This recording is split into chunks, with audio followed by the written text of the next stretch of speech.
Les informations concrètes qui ont été publiées par la NNPC, donc la Nigerian National Petroleum Corporation, qui est la société nationale d'hydrocarbures du Nigeria. Toutes les informations sont officielles et vous pouvez les retrouver sur le site de la NNPC. Donc ça y est, les 4 pays qu'il manquait pour pouvoir commencer ont finalement signé et donné leur accord pour le gazoduc. Donc maintenant, tous ces pays africains de la côte atlantique ont donné leur autorisation pour démarrer la construction. La NNPC a même publié des détails sur les phases du projet et le tracé final qui a été choisi. Comme je l'avais dit dans cette vidéo précédente, l'un des plus grands problèmes du gazoduc Nigeria-Maroc, c'est son budget. 25 milliards de dollars. Parce que c'est un gazoduc sous-marin, donc ça coûte plus cher, et surtout parce que ce sera le plus long gazoduc sous-marin du monde. Donc c'est un chantier colossal.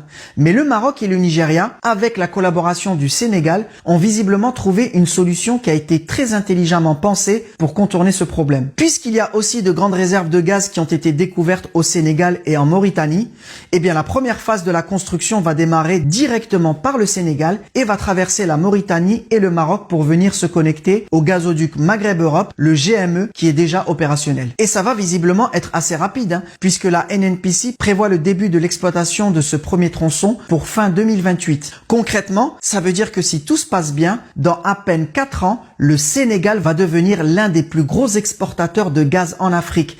Et c'est évidemment une excellente nouvelle pour le Sénégal, mais aussi pour la Mauritanie et le Maroc. Et on va regarder maintenant ce que ça va changer concrètement pour le Sénégal et pour le Maroc.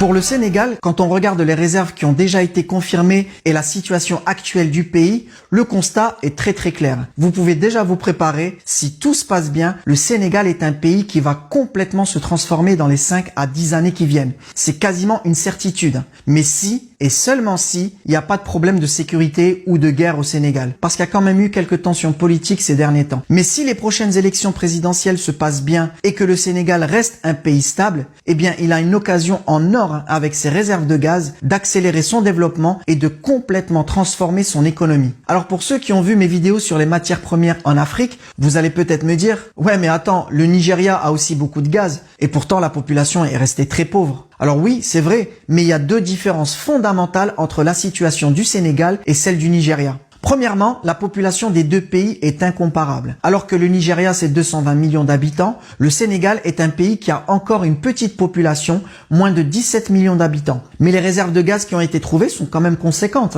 D'après les sociétés BP et Cosmos Energy, les réserves de gaz découvertes au large du Sénégal sont estimées à 1400 milliards de mètres cubes, ce qui en fait le 4e pays africain en termes de réserves prouvées. Derrière le Nigeria, l'Algérie et l'Égypte est à peu près ex-aequo avec la Libye. Alors on va mettre de côté pour l'instant la Libye qui est un cas très particulier et d'ailleurs c'est un des plus grands gâchis africains. La Libye aurait dû être l'un des pays les plus riches d'Afrique, mais on en parlera dans d'autres vidéos.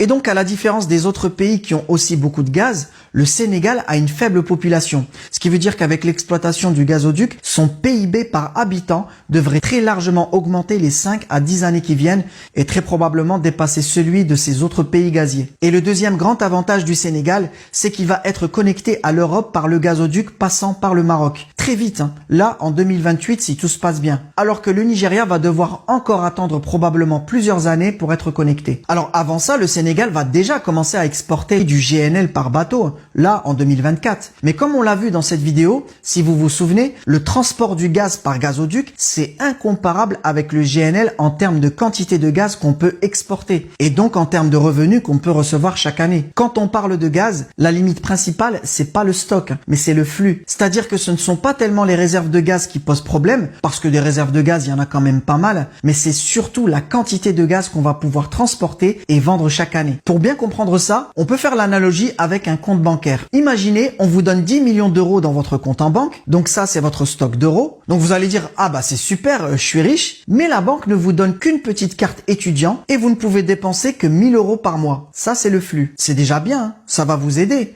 mais vos 10 millions d'euros ne vont pas vraiment changer votre vie. Alors que si la banque vous donne une carte American Express et vous pouvez dépenser 200 000 euros par mois, là, ça change votre vie. Eh bien, pour un pays de la taille du Sénégal, le GNL, c'est la carte étudiant et le gazoduc, c'est l'American Express. Le GNL va quand même aider l'économie du Sénégal, mais il aura un impact qui sera quand même limité parce que même si la population du Sénégal est plus petite que les autres pays, ça reste quand même 17 millions d'habitants. C'est pas aussi petit que le Qatar avec sa population d'origine de seulement 300 000 Qataris et qui, lui, a bien pu profiter du GNL. Donc c'est surtout le gazoduc qui va tout changer pour le Sénégal. D'autant plus que c'est un pays africain assez particulier, puisqu'il est l'un des rares pays en Afrique considéré comme plutôt stable jusqu'à maintenant en tout cas. Le Sénégal sera donc, après l'Algérie, le deuxième pays gazier en Afrique à être connecté à l'Europe par gazoduc. Mais attention, les deux pays ne sont pas vraiment comparables, parce que l'Algérie a suivi un modèle économique très particulier, très social et protecteur, qui a été inspiré de l'ex-URSS et très peu ouvert aux investissements étrangers, alors que le Sénégal, lui, a choisi un modèle économique beaucoup plus ouvert aux investisseurs, et de ce point de vue, le Sénégal va plutôt se rapprocher de la trajectoire de développement des pays avec le même modèle comme l'Arabie Saoudite ou les Émirats. Donc le Sénégal est un pays très